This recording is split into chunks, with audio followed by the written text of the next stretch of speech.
Binge watching profits. Are you making money off of the binge watching culture? Hi, I'm Brian Pombo with BrianJPombo.com. Welcome back to the Orange Office in Grants Pass, Oregon. Today, we're going to be discussing this phenomena that a lot of people, it's been around long enough, a lot of people don't remember when it wasn't like this. 10, 15 years ago, we were still all focusing on the next big show that was coming up, and everyone was watching it on the same night. Why? Because network television had everything all lined up, and we had must-see TV on Thursday nights on NBC and all the other different nights with their own titles, with a lineup of top shows that the new one came out at the same time. The only people that got to see it ahead of time were people on the East Coast versus people on the West Coast because of the time difference. Other than that, everyone saw everything at the same time on the same night. And if you missed it, you missed it. The only chance you had was of TiVoing it. If you remember TiVo, that was the first chance you actually had to record things in a relatively easy way without having to pull out a VHS cassette and record things. So other than that, everyone saw things when it was scheduled. Everyone saw things not when they wanted to see them, when they were told it was going to be available to see. Nowadays, completely different. Binge watching. The whole concept, I mean, I'm sure you've heard of it. It kind of came about as Netflix streaming became really popular, and they started putting all of the old TV shows where you could watch the entire seasons, or you had new TV shows, or online only television shows provided by Netflix, provided by Hulu, provided by Amazon Prime. They started putting these out. And people would not just sit and watch one episode a night. They wouldn't just sit and watch one episode a week. They would go and binge.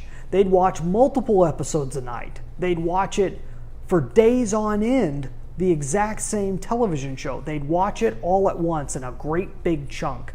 When they got interested in something, they could watch as much as they want, as much as is available of it. And this is something that not all of us have wrapped our heads around because we grew up in a different culture. And even though we know we're beyond that point now, we don't realize what a huge change this is and what that means to the consumer out there. So are you allowing your people to be able to binge consume your product, binge consume your services? Binge consume any form of marketing that you're putting out there, because this is where content marketing really comes in handy.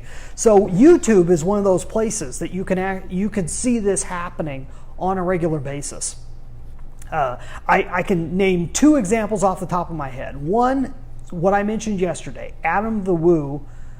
This guy on YouTube was putting out daily videos. They were daily unedited vlogs from his life, about as reality TV as you can get. Him sitting with a cell phone and putting it out there for everybody to see. Adam the Woo had been putting these things out for a while when I came across him. I had found him through another YouTuber by the name of Justin Scard. We'll talk about him another time. But he had mentioned being inspired by this person, by Adam. Adam was doing these daily ones. I started watching his daily ones, and I wanted to see more. I wanted to see where this guy came from. He had talked about all these other things that he had done in his life.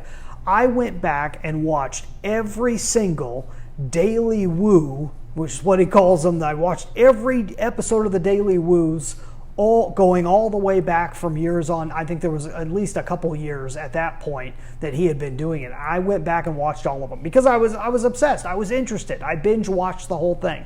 Another person I did this with, it was someone who I was so impressed with his marketing and his ability to get attention. And it's a very goofy person, very controversial person, and a lot more well-known guy named Logan Paul. At one time, Logan Paul, I believe, was making more money than anybody else on YouTube. He had kind of a fall from grace when he had some issues, publicity issues and so forth. But at the time, he was putting out nearly daily vlogs, nearly daily videos on a regular basis. So I went back and I rewatched all his old stuff to see how he got to the point to where he was today. Binge watched it all. This happens across the board. When people get interested in you, if you're providing any type of content out there, I don't care if it's written content via a blog or something of that sort, if it's video content or if it's audio content and you're providing a podcast or something like that, if you're putting things out there, keep putting it out, because people, when they come across you, they're going to go back and re-watch, re-listen, reread everything else that you put out.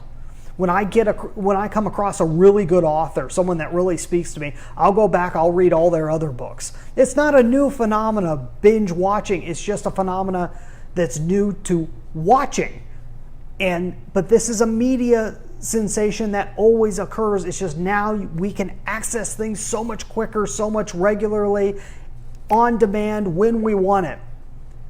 Put stuff out there that people can consume. Put things out there that people can get to know, like, and trust you with. If you do that, you'll create a following. You'll create everything that's necessary for you to beat out the competition and to make a difference in the world, which hopefully that's something you're looking to do with your business, with your organization, with your mission in life.